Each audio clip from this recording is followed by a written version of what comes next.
You're listening to iLive Radio, changing the way you listen to radio. iLive Radio. TalksHonest. TalksHonest.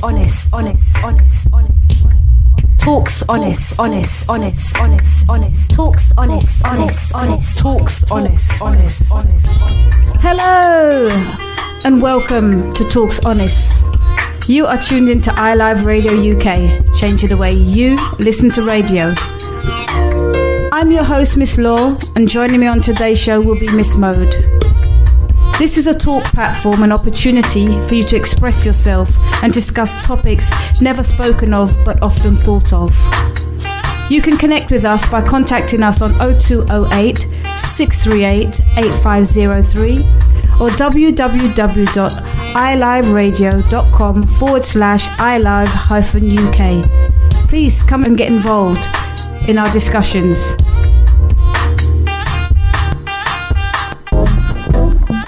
What if we spoke honestly? What if we spoke honestly? What if we spoke honestly?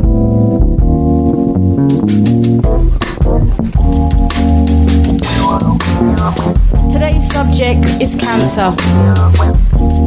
My special guest on today's show is Charlotte Crowl. She's going to take us on a journey of her experience and her knowledge with cancer. I'd like to take this opportunity to introduce Charlotte Crowl. Hello. Hi, how are you? I'm well, thank you. It's a pleasure having you here today. Thank you for inviting me on. It's always a pleasure. So, I want to start by asking you a bit of background on yourself. Just if you can tell us a bit about yourself. Okay, so I'm 29 years young. I grew up in Essex, in Hornchurch, and I am an author, a cancer conqueror, and I'm a holistic lifestyle advisor. Okay, so you said you are a cancer conqueror. Yeah. I like that. Thank you. You've made a major achievement there. Yeah. Tell me a little bit about that. Okay, so the journey started back in before that actually, 2007, July. Okay. And I was living my best life, going to college, studying music production, and then I found a lump under my arm. Okay. So I went to the doctors, and he said, oh, it's just your arm spray. So I didn't feel nothing of it, and I went away. Okay. But then about 3-4 months later, I found little nodules in my neck. So I went back to the doctor. Okay. This time he was quite worried, and he sent me for a biopsy. Okay. I still didn't feel nothing of it. Mm-hmm. So I went for the biopsy, and then I went for the results. And the first time I noticed something was wrong was a nurse went into the room with the doctor. I was thinking, that's a bit strange. I go in the room, I sit down, and he's like, I'm sorry, but you've got lymphoblastic lymphoma. And I was like, what's that? It's a long word. Yeah. So explain that. Okay, so it's a cancer of the lymphatic system, and the lymphatic system is a system in our body that gets rid of toxins. Okay. So that runs all the way through our system, and you have more areas like under your arm, your chest, your groin, those sort of areas. Okay. So when he told me that, I was like, am I going to lose my hair? Like, that was my first one. I'm 17, so I'm not really thinking of nothing too deep. I'm like, what, I'm going to lose my hair? Because that's all I know about cancer. Yeah. Then he carried on talking, and I was with my mum, and then we left the room. And I cried a little bit. Then I was like, okay, mum, can you drop me to college? So I just kind of went on about my day as normal. Wow. Yeah. You just went on as normal? Yeah, I went on as normal. I went shopping, like I went and saw my friends. I remember like I called my cousin and I told her, and she just didn't believe me. Yeah. And she started crying. So I started crying. I was like, oh, telling everyone is going to be so stressful. Yeah. So I sent everyone a text. That was the easy option, right? Yeah, I remember my friend even said to me the other day, do you remember when you just text me that you had cancer? I was like, yeah. So I remember later on that evening I was at my friend's auntie's and I was watching Holby City and someone had cancer on there, and then in my head I was like, oh my gosh, like that's me. Yeah. And then my mum called me. She said that the hospital called and I had to be admitted to the hospital that evening. Oh wow. So everything was really moving really quick. Fast, yes. Yeah. And I didn't go to like a normal hospital. It was a teenage cancer ward. Oh wow. Yeah, so in hold Houston. on. There's a teenage cancer hospital? Yeah. Well, it's a ward in a hospital. Okay, so yeah. UCLA, just a ward within the hospital. Wow. So I got there and I remember like it looked different because they put me in a private room. So I had a big TV screen on the wall, had my own bathroom. I was like, oh, this is going to be a breeze. I remember like, my mum was like, do you want me to stay with you? I was like, no, mum. I was like, I'm fine. Like, I'm good. So then I was there and then they didn't start no treatment. It was around Christmas. Okay. So the 19th of December. So I remember like loads of people coming in to see me. They started me on a steroid dose and they did further scans to see how far along the cancer was. Okay. And when the results come back, they said it was stage 3. Right. So it was quite far gone. So based on the fact you said it was stage 3, Yeah. can you elaborate on that? Okay, so with my type of cancer, there's only 4 stages. Okay. When it gets to the 4th stage, that means that it's everywhere. So it's in the bones, in the blood, Okay. the brain as well. But with mine, it was stage 3, so it was in multiple areas. Okay. So it was under my arm, it was my chest and my stomach. So that's what made it be so far along. Okay. So from that, they decided like I was gonna have to have quite a vicious treatment. Yeah. And because of the type of cancer it was, they treated like leukemia. Right. So I was meant to be on treatment for 18 months. 18 whole. Yeah, for chemo. Wow. Later on, it actually ended up being more than that, but I'll get to that a little bit later.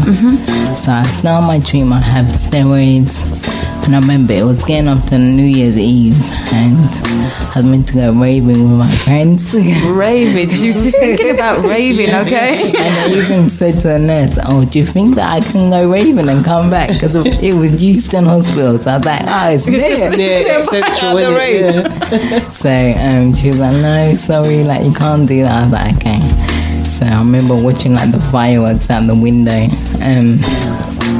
It still hadn't really hit. Yeah. But then I started my treatment on that New Year's Eve. Okay. And that's when things kind of started to hit because I started to get the side effects. Yeah. And I had like diarrhea for like 2 weeks. Couldn't hold nothing in my system. They didn't know what was going on.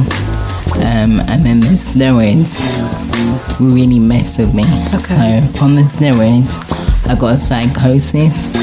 Now that's like where I was hearing a voice in my head, and I named the voice Sharona, but it was like another personality in my head, and it was so dark. Like she didn't want to be here, I wanted to be here, But she didn't. She did not. It was like having an evil twin who was taking over, and I'm sitting there having to watch it happen.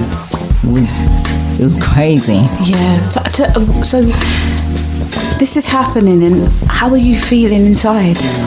I don't even know. Like, I don't even know my feelings truly. Like, I felt so confused. Like, why is this happening? Yeah. Like, I want to be here. She don't want to be here. Like, I need to tell the doctors what's going on. But they kind of just brushed off and said steroids are important. They shrink, like the tumors and stuff like that. So you have to be on them because they're important part of the treatment. This is the result of a medication. Yeah. They put you on, has taken you to this dark place. Yeah. And when you reached out for help or advice, you were just told you had to take this medication. Yeah. Now that's hard. It was. And I remember one day, I was at the house and I literally didn't want to be there. And I thought that day I was gonna die, sort of thing. I was trying to make preparations. I remember I laid in my bed and I asked my mum to bring me up a hot chocolate. And in my head I was thinking when she comes up there she's gonna find me lifeless. But in that space of time, I had an out-of-body experience. Okay. And I kind of saw like what my funeral would look like and how my family would be if I left. Okay. And it looked really dark. And in that moment, I was like, no, I need to fight. Like, I need to fight against what's going on. So then I remember I told my mum what happened. And like, we got the dose of steroids lowered. Okay. So I was still on the steroids, but they lowered it. Okay, so which made things a bit better? Yeah, so I was able, Sharona was kind of still there. And what I realize now is Sharona was just kind of like a manifestation of suppressed emotions from life experiences. Yeah. And so that kind of subsided a bit, and I was like, okay, hopefully things are going to be like a breeze now. Yeah, so you felt like you could actually deal with things a bit better. Yeah. And then, so that was about 2 months into treatment. Wow, okay. So it got to about 4 months into treatment. Yeah. And it was 2 weeks away from my 18th birthday. Okay. I was going like, I'm in an outfit like, getting ready to go out again. Yeah, I was like, yeah, gonna party, gonna turn up. And then I remember I went out, I got my outfit, I come home and I had a nap. When I woke up from the nap, like my mum was in the room. I was like, Mum, like my arm's gone dead. Like I was picking it up. It was my left arm that had gone dead. I picked up my right arm, but I couldn't keep it up. Okay. And we were laughing at first, and then my mum was like, no, this is serious. Yeah. So I got up to walk to the toilet, and I was walking like I was drunk. I was walking all over the place in zigzags. Oh, wow. Okay. And my mum's like, no, we need to get to hospital now. Yeah. And I was like, no, I need a bath first. I can't go to hospital without a bath. She's like, no, like, you need to go to hospital now. I was like, okay. So drove to the hospital. In that space of time, my whole body just shut down. My speech went slurred.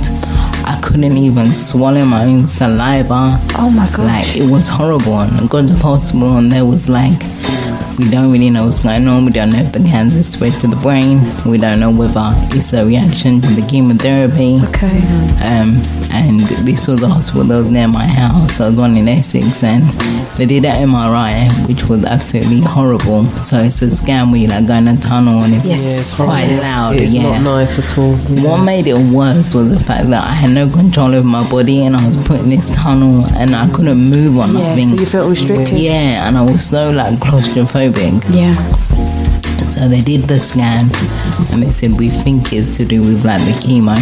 Okay. So they sent me back to my teenage cancer ward in an ambulance. Mm-hmm. And I got there and I remember everyone, all the doctors, I had about 20 doctors, nurses around me. They were just like so confused. No one had ever seen this side effect before. Right. And they didn't know if I was going to be able to walk again, if I was going to be able to talk again. Oh my goodness. And it was just like, they was all kind of talking, and they, because of my body had shut down, it's like they thought my mind had gone as well. Right, but you could hear what they were saying. I could hear, I could understand it. It was so frustrating because I literally couldn't say nothing. Yes. All I could do was make a sound like, that's all I could do. Wow. It's so horrible. And I remember my dad arrived and he's not one who can hide the look on his face. Oh gosh, he had a picture. Yeah, so when he saw me, like his face like he was total shock. Yeah, just shock. And then I remember they just sedated me, and the next few like days and weeks were like a blur because I was so heavily sedated. I didn't really know what was going on. Yeah. So in my mind, I was like, I'm about to be 18. This can't be my life. Yeah. I can't just be paralyzed and not able to move. Like, there must be more to life than this. Yeah. I just kept thinking like, I need to move. And I remember my toe would move and they would get nobody to check me. They're like, this ain't right. Like, she won't be able to move. Like, how come the toe can move and stuff? They were so confused. Yeah. So they'd stopped my chemo at this point as well because obviously they didn't know what was going on. Right, so the chemo could have only made things worse because they didn't know what your reactions were to, and they couldn't monitor it, and they didn't have statistics or knowledge of what was happening to you. Exactly. Wow. So then I remember I was having physiotherapy like 3 times a day, and they would move my body for me to kind of like wake up the muscles, and they started seeing my body was starting to react. Okay. So then obviously their thing is, okay, we need to get back on the chemo. And in my head I was like, I'm scared, and I can't even voice it to no one that I'm scared. Yeah. But I was scared to go back on that because I know what it had done to me already. So far, yeah. Exactly. And then they were saying like the protocol, we're gonna have to add like kind of a year on of chemotherapy because can't be on the same drug that kind of caused this, because they realised what one caused it. Yeah. So they added another year onto my treatment. Okay. And I was like, oh my gosh. Yeah, so you were petrified at that point. Yeah. Because you just didn't know what to expect. Exactly. And to be honest, I didn't even care about the cancer at that point. My main thing was, I don't even care about the cancer. I just want to be able to walk and talk again. Yeah. Like, I just want that normality again. Yeah. And in that moment, I was like, you know what? I've been so ungrateful in my life because it took that for my ability to walk and talk to be taken away to see. You to appreciate. Yeah, to really appreciate what was going on. Yeah. So I started doing my physiotherapy, and I got to the point within about 9 months where I was in a wheelchair. So I could do a few steps on my own, Yeah. but I was in the wheelchair to get around. Then I got a viral infection, and when you're on chemotherapy, you have no immune system, so a little cold is like detrimental. Yeah. Yeah. So I was back in hospital with this viral infection, and it shut my whole body down again, and I couldn't move, and my balance just went completely. Yeah. I had to start building myself back up again. Yeah. And then at the same time, I'm starting to do like more holistic stuff. Like my mum's been doing a lot of research, getting this special Manuka honey, which is like £40 a jar. Like, very expensive. yeah, like I would have that every morning. Like looking at my diet. I was still eating meat and stuff, but we went on to everything was organic. Okay. And then I remember I've seen this kinesiologist. Now what they do is they look at the energy within the body. So when she was looking at the energy in my body, she asked me what chemotherapy drugs I was still on, and she went and did her own research. She came back and said, do you know that this chemotherapy drug attacks your nervous system? So the fact that my nervous system really shut down, she was like, every time you have this drug, it's just going to affect it and make things worse and worse. Exactly. So I took what she said. I went and did my own research, and I thought, let me go speak to the consultant.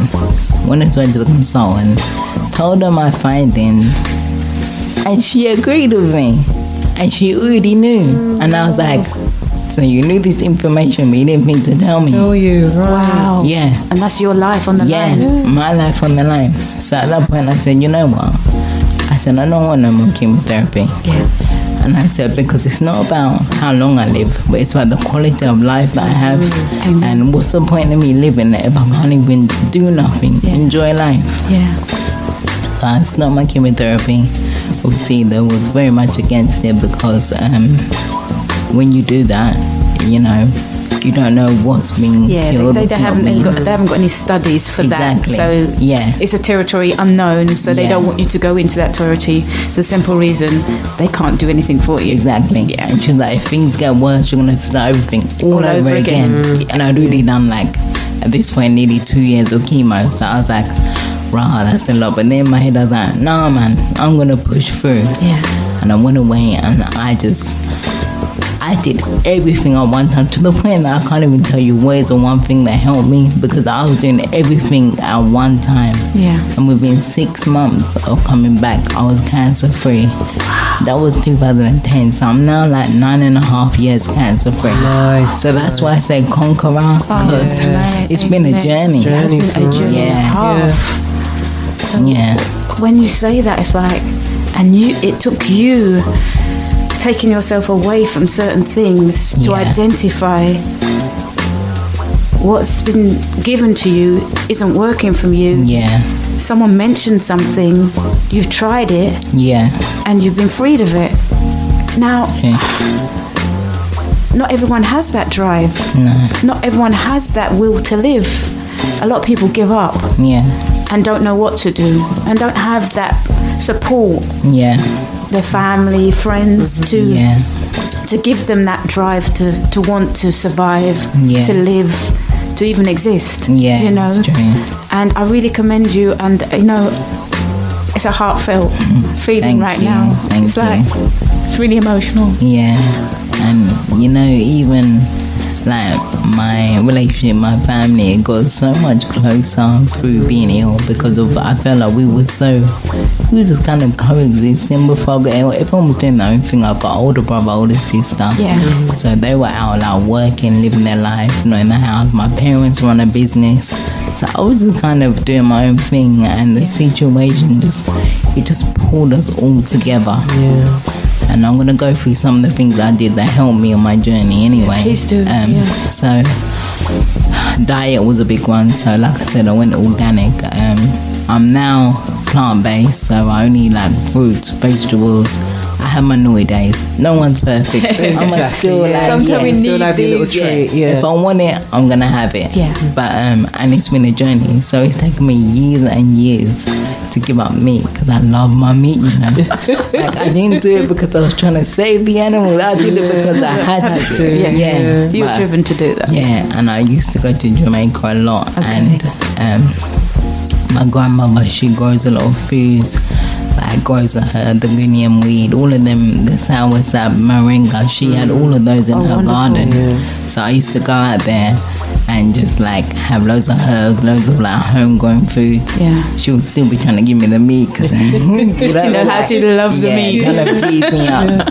So a big part of it was actually going to Jamaica as well, having the chance to be in nature. Yeah. So it wasn't just the food out there, it's the energy, the sun, everything, the people, like just going to that vibration. Because when you get off the plane, you feel the frequency is just different over there. Completely. Yeah, and that really helped me a lot. Yeah. So that, the diet, then the mindset was a big part of it. And it's not just about saying, oh, be positive, because everyone's gonna have the day where they're in a dark place and like You're only really human, down. right? Yeah. What's important is like being able to realize that place and knowing how to pick yourself out from that place. So I did a lot of visualization. Okay. I used to record videos when I was like in a really good place. Okay. Talking to myself when I'm in a down place, like, come on now, like, you need to, like, But that's sort good. out. That's yeah, good, you That's know, positive. That's, yeah. I mean, looking at the whole situation and your journey thus far, it takes a big person, a great person, to take themselves out of that into where you are today. And you're an inspiration Thank to you. people who haven't conquered it. Yeah. So your voice, your words mean a lot. Yeah. And I just commend you Thank you. so much. It's like, wow. It's really emotional. No, it's Thank amazing because it's like you, as Miss Law's saying, being a conqueror, but you're actually like a mentor to Thank you. not just the person who's suffering with it, but for those who have to support that person who is suffering with it. So my hands salute to you. Yeah, man. Thank for you. that. Thank you so Amazing. much. Another thing that really helped me was music, because like I was saying, I used to study music production, and I would just sit there for hours in my room listening to music. At the time, it was actually dancehall, reggae, but it was actually about the beat. I could just tune into the beat and kick out the words. I could just sit there for hours just tuning. Like it was like a meditation for me. And in that moment, I was no longer Charlotte going through cancer. It was like I was just vibing. I was somewhere else that wasn't my current situation. That helped me a lot. And they say the frequency in music, it has a lot healing powers, anyway, especially reggae. Yes. So I love it's that, the beats all of and that. stuff, isn't it? Yeah. Wow. So that was important. Also, toxic people.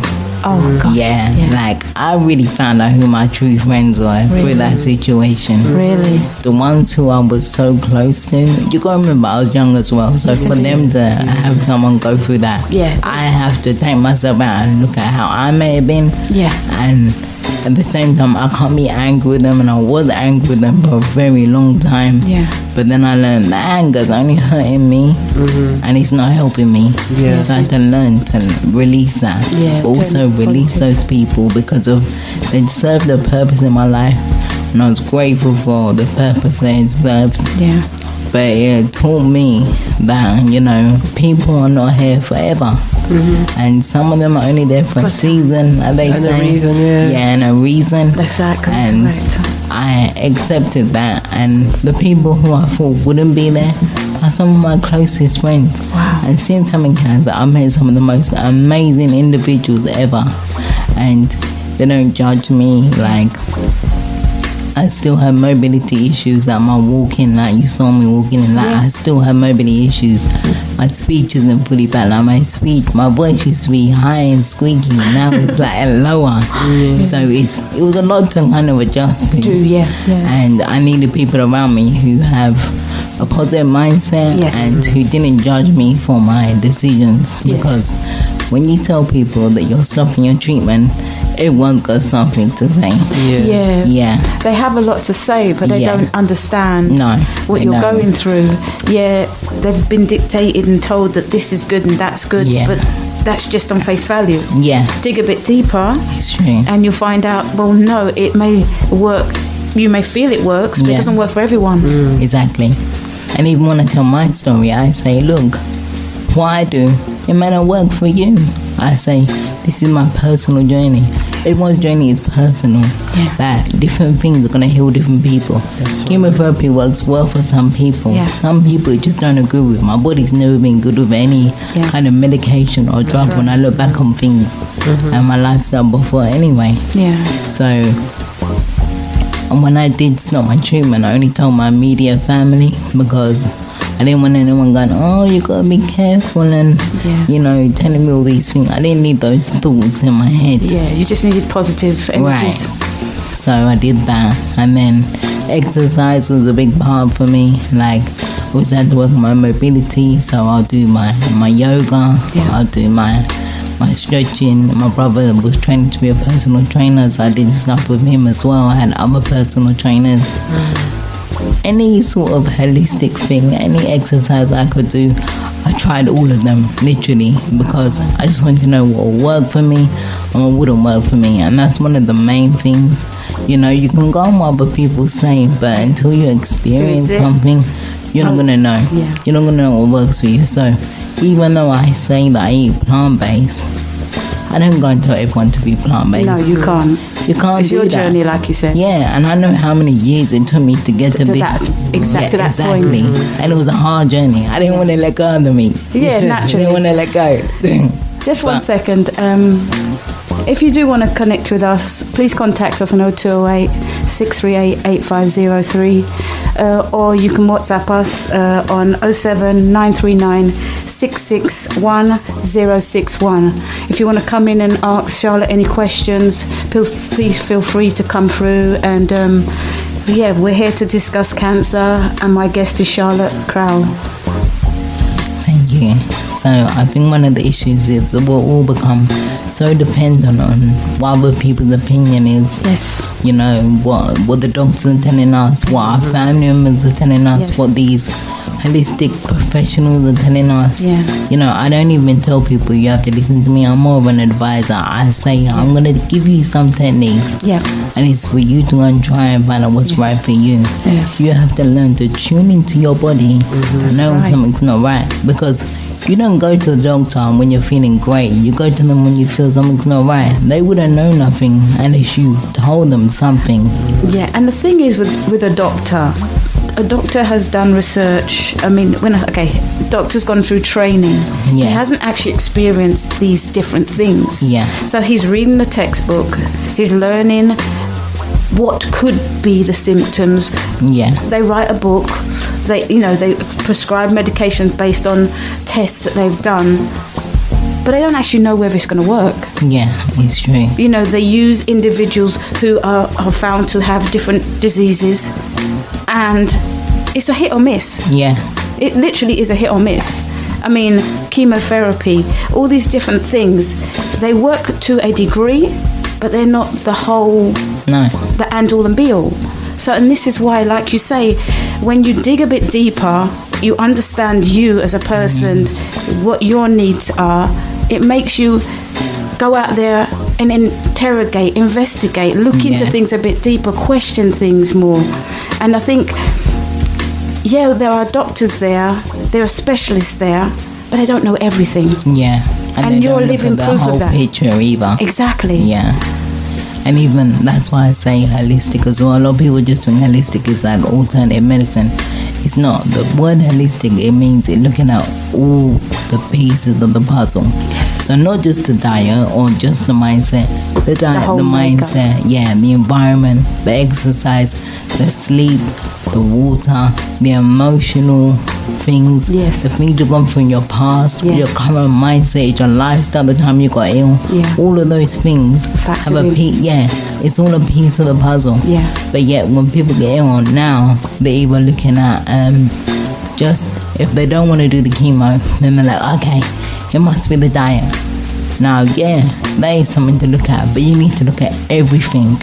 There's a lot of people where cancer keeps coming back, and it's because of one of the things I've noticed is people go through something like this, and then they don't change their lifestyle afterwards. They keep everything the same. Now, if you're keeping everything the same, then you're going to get the same results. Exactly. So it's about knowing how to break things down. Understanding your body and actually listening to what your body's telling you. Because a lot of times our bodies are telling us things. And we just think, oh, I've got a stomach ache. Or, oh, I've got a headache. But why have you got these things going on? You know, I've got a headache. I'm stressed. Maybe you haven't got enough water in your body. You know, there's a lot of things that you have to factor in to why you're possibly feeling that pain or that ache. And it's not just because you're tired, or it's not just because your body's telling you something and it wants you to pay attention to what it's telling you. So look into it, you know. For example, like our food is meant to give us the energy. That's the whole reason we eat.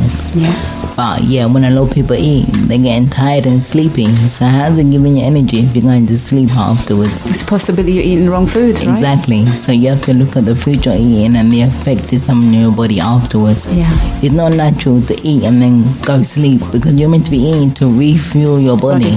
So it's by paying attention. But for so long, you know, we just got so used to these patterns and, you know, a way of living, and we're not thinking about, you know, is this the best way for me? Like, our parents may not know the best way for us to eat. This is correct. This is only what they've been shown or what they've been taught. That's, if you've grown up doing something a certain way, that's what you know. If you don't question it, or if you don't try different things, you never know whether something could be better for you.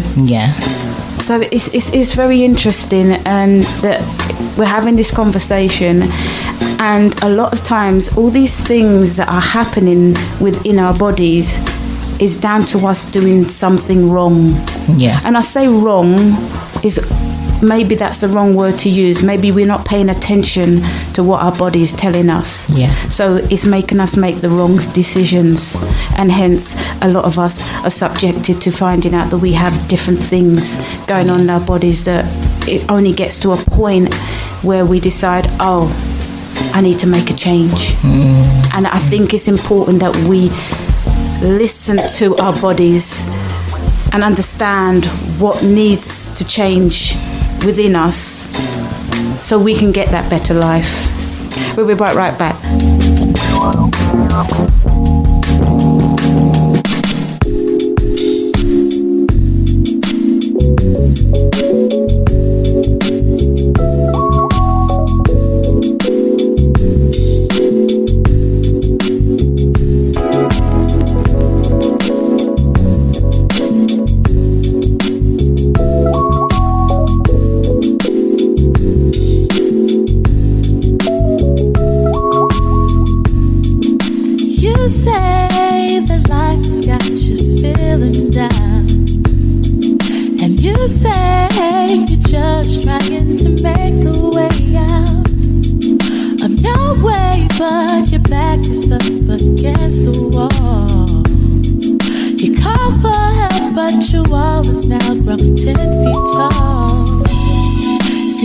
know that he knows just how much you can bear. And I know that although he may seem unaware of all those things you need right now that you don't have, it's yours to have, but the first thing you must do is ask. Take a look around, and when there's no one to be found who can rescue you, take a look inside, and you will see the spirit there to guide you through. If you believe, just believe, just believe, just believe. First you must believe it before you can receive it. Just believe. Stop trying to find a way out on your own. We're not meant to make it in this world alone. Know that there's a big plan for you and me, beyond what our simple mind and eyes can see. Take a look around, and when there's no one to be found who can rescue you, take a look inside, and you will see the spirit there to guide you through if you believe. Welcome back. Today's topic is cancer, and my special guest is Charlotte Crowl. We have been deep in discussion on her journey with cancer and her conquering the big C. We're going to call it little C now because Charlotte's conquered it. I love that. So we touched on your holistic journey as well. Yeah. With regards to your holistic side of things and, you know, the diet and stuff, is there an outlet or somewhere where we can connect with you? Yeah, so on my social medias, on my website, which is at Charlotte Crowl, CROWL. My website is charlottecrowl.com. That's Crowl, people, not crown. So CROWL. Right. Also, you've written a book. Yes. Indeed, The Hidden Truth. Yes. That's the hidden truth of cancer. Yeah. Tell us a little bit about that book. Okay, so it wasn't actually meant to be a book. Oh. I was about 5 years after I had got the all clear. Yeah. I was really looking at everything I've been through, and I started to journal everything that I went through. Okay. All my emotions, my feelings, like the physical things I've gone through. And I remember I read it back and I was like, wow, you've gone through a lot. It gave you that wow factor. Yeah, like I didn't even realize how much I'd really gone through. Yeah. And then my friend read it, and they was like, you need to publish this. Like, this can help so many people. Yeah. Not even who have just been through cancer, but people, caring for people, or who just want to be motivated and inspired. And yeah, from there I just went on the journey of self-publishing. So I got an editor, and the process of writing it only took a few months. Yeah. Because I spent time in Jamaica writing. Okay. And I handwritten first, then I typed it up, and then I got the editor, and that process took quite a bit longer. Okay. And I edited again the cover and stuff like that. Yeah. But yeah, it's been a process, and the book it's about my journey, the real emotional and physical things I went through. Yeah. And also some tips to help people and break certain cancer terminologies down. Yeah. But yeah. Yeah, so your book, where can we find your book? Okay, so it's available on my website, which again is charlottecrowl.com, or it's on Amazon in paperback or Kindle format. Okay. Yeah. So, your journey with cancer, conquering cancer, your outlook on life today. What would you tell the world if you had this time to tell them something? What would your voice say to them? I'd really say be present in the moment. It's so easy for us to always be chasing something and not really appreciating where we are right now. You know, appreciating the things that we'll overcome in our life.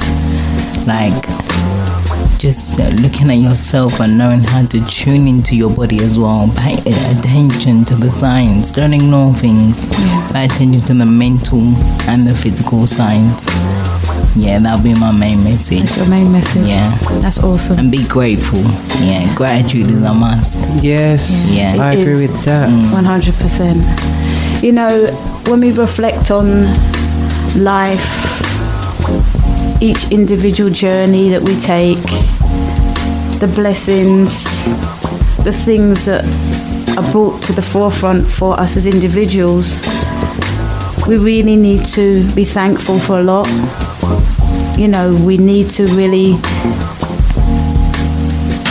appreciate people around us and information that's available to us. Not everything is readily available, so we do need to go beyond to find out information. And it's important that having this conversation with you has opened my eyes. You know, we hear a lot about cancer, different types of cancer, and we have this notion that we should feel sorry for an individual going through cancer. But I think we should go one step further and try to understand the journey, what they're going through, and just knowing someone is feeling that way is not necessarily the best. It's not.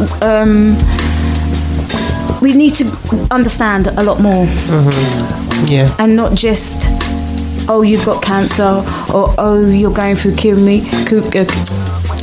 Sorry. Just understand what that person's going through, because I think that's more important as an individual. You're going through something. The fact that someone may have understood what you was going through would have meant a lot more to you. And I mentioned that I was on a teenage, sorry about my voice. That's okay. That's all right. I was on a teenage cancer ward, and the ward below me was for children. Okay. From the age of 0 to 13. Okay. With cancer. Oh, wow. Right. Okay. And I made 6 friends on my ward, all around my age, with different cancers. Yeah. And they all passed away. Oh, that's awesome. And that's one of the things that gave me you that drive. Yeah. Because I was like, I'm doing it for them. I can't give up. Yeah. I've got to do it. I've got to fly the flag. Yeah. Oh, that's awesome. See, it's really heartfelt, because we don't understand what these individuals are going through. So my point today is become more aware, pay more attention,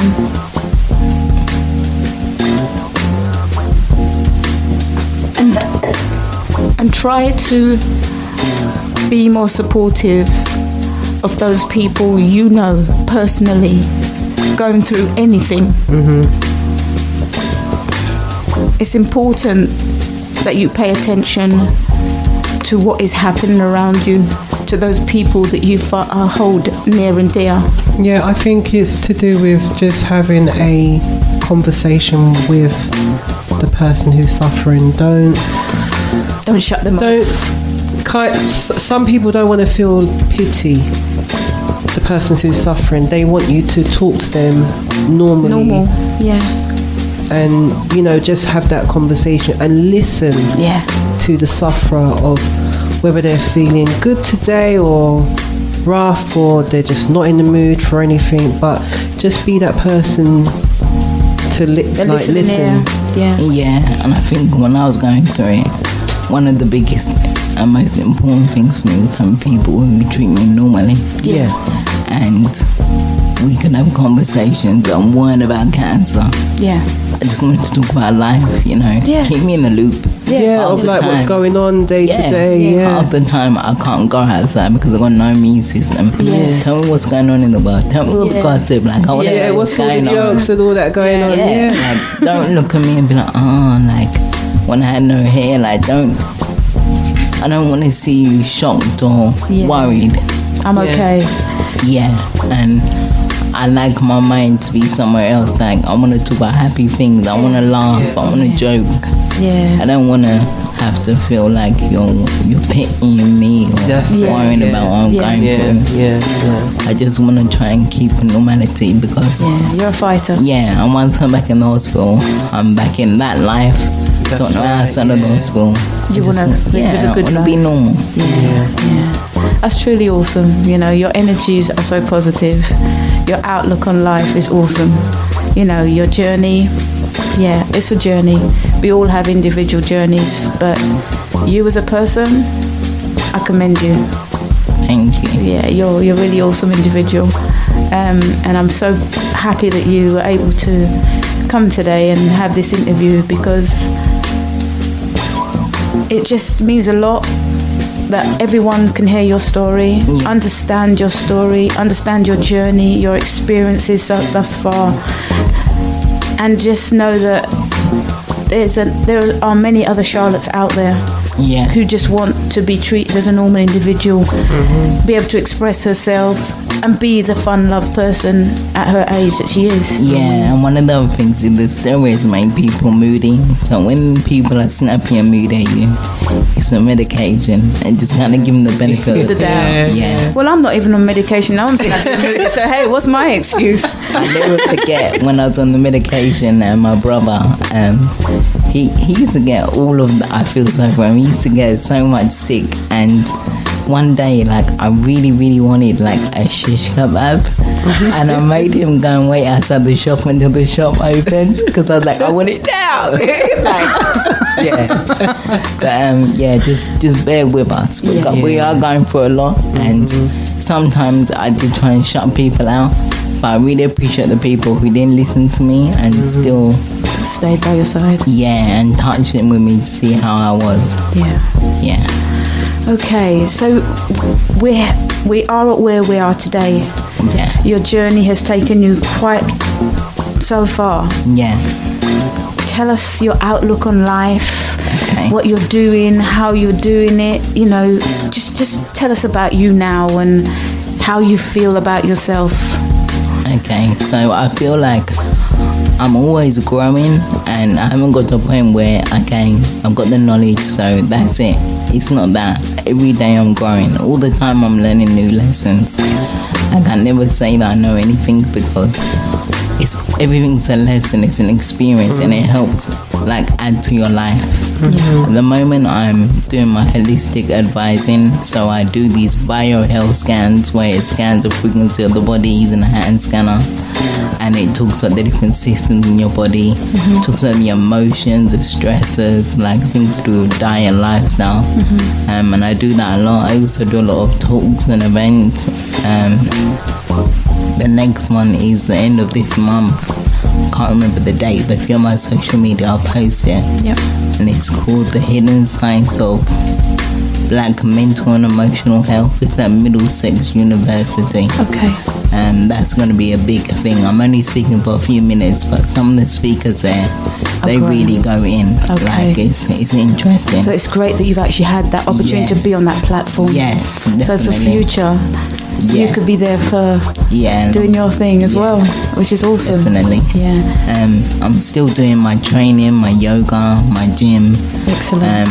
Kind of my own trainer at the moment. I've been like able to like every morning I've been doing like, I've got a rower in the house, so I do like 30 minutes to 40 minutes on the rower. Okay. And I do like my stretches, my little mini trampoline. Oh, excellent. I love trying new things. I just got like a hula hoop, so I'm trying that at the moment because of it's about enjoying what you're doing. If you're not enjoying it, you know, no point doing it. Yeah.